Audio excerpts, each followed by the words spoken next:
ও কষ্টে দিন গেছে। এই কষ্ট মনে হইলে অনেক সুখে মানে তারা তো কইতাবো আমরা দেশে দিয়ে ওই আনলে এরকম তারা তো বাড়ি কানি তারা সঙ্গে তারা তো আমরা সারা না এদের তো কইছে যে তারা এক সময় আমরা বইলেই রাখছি দিচ্ছি। বেদেনা আক্তারের স্বামী চান মিয়া মারা গেছেন ৮ বছর হল।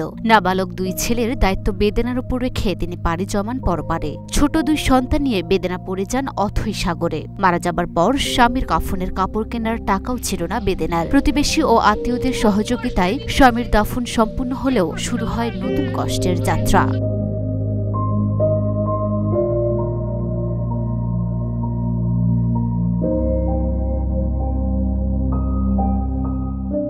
অর্থের অভাব কি তখন থেকে বুঝতে শেখেন বেদেনা আক্তার। খেয়ে না খেয়ে ছোট ২ ছেলেকে নিয়ে শুরু হয় তার জীবন যুদ্ধ। দুবেলা দুমুঠো ভাতের জন্য অবুঝ শিশু দুটো তাকিয়ে থাকে মায়ের মুখের দিকে। উপায় না দেখে শুরু করেন দিন মজুরের কাজ। গ্রামের বিভিন্ন বাড়িতে নানা রকম কাজ করে তার বিনিময়ে চাল ধান টাকা যে যা দিয়েছে তাই নিয়ে সংসার চালাতে শুরু করেন তিনি।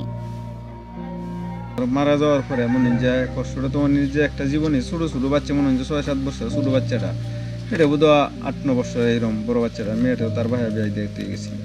দেওয়ার পরে তার যে ওনার জীবনটা এরকম কষ্ট আমি তো কোনো সময় যখন তারা বাড়িতে সবসময় আনিগুনি করি যাই আসা যাওয়া করি দেখি একটা জিনিস তার মার চাইলে ছোটো ছেলেটা রাগি তার মার সাথে রাগারাগি করে তার মা যখন দিতে পারেন একটা জিনিস তখন রাগারাগি করে। তখন রাগারাগি করলেও যতটুকু আমরাও তো সবসময় দিয়ে হারা দেয় না অন্যজনের দিয়ে তোর সবসময় হারা দেয় না। স্বামী মারা যাওয়ার পরে যে আমাদের জানা মতে কষ্ট আকাঙ্ক্ষা নিয়ে বেঁচে আছে পোলাপানগুলো নিয়ে। তো টিয়া পয়সা যখন নাই তা খাইব কি করিয়া একটা গুরু রাখছেন এই যে ওর মাঝে যে কি তা ব্রাকেট গুরুরা দে এটা যখন বেচে সারাটা মেট্রিক পরীক্ষাটা দেওয়া হয়েছে দেওয়া চলছে। পাশাপাশি প্রতিবেশীদের সাহায্য নিয়ে চলতে থাকে তার জীবন। এভাবে কিছুদিন চলার পর সরকারের কাবিখা প্রকল্পে শুরু করেন মাটি কাটার কাজ। গ্রামে বিভিন্ন বাড়িতে কাজ ও কাবিখার উপার্জনেই চলে তাদের ৩ জনের সংসার। বেদেনা আক্তারের বসবাস নেত্রকোনা সদর উপজেলার রৌহা ইউনিয়নের কার্লি গ্রামে। ২ ছেলে নিয়ে এখন কোনো মতে দিন যাপন করছেন। বিরাট কষ্টে দিন গেছে।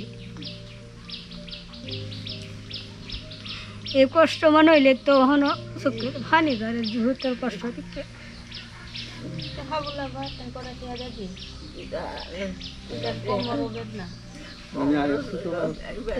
কাউনে কষ্ট করতে দিতেছি না। একসময় হিন্দনে কাউ লতা কষ্ট করছে একসময় বস্তু কাউনে লেগেও 10-8 টাকা দিতেছি না। ফুলরি চাইছে চাইলে বুঝাইছি কইছি তোর তো বাপ নাই তোরা তো কেউ কামাই করা নাই তোরা তো কেউ দেওরা নাই।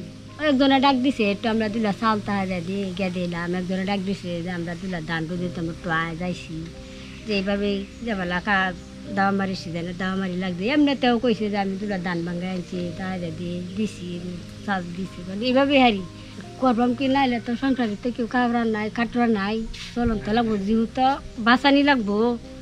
এটা শুরু করছিলাম যে এমনি রাস্তার কাজ করে যে মহিলারা 10 জন করে মানুষ নিছি। এমনি 10 জন করে মানুষ নিছে মিলে আমরা 10 জন মহিলা সকাল 8টার থেকে রাস্তায় গেছি বিকাল 4টার সময় ছুটি হয়েছি। বিকাল 4টার সময় আমরা আইছি মাসে 4,500 টাকা দিছি দিলে কোনো সময় মাসের দিয়ে মাসেও যাচ্ছে কোনো সময় 1 মাসের দিয়ে 2 মাসে দিছে 2 মাস দলা হয়েছে 3 মাসও দিছে যে এইভাবে 4 বছর করে দেওয়া যাইছে ওরে এটা চলে গেছি।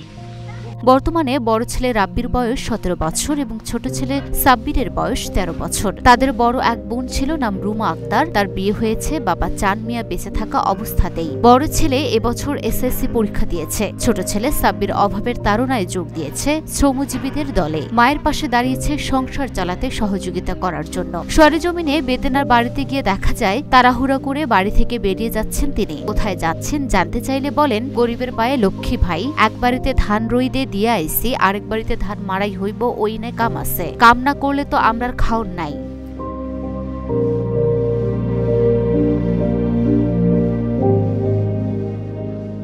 Luna Afroz Nipa, Dhaka post.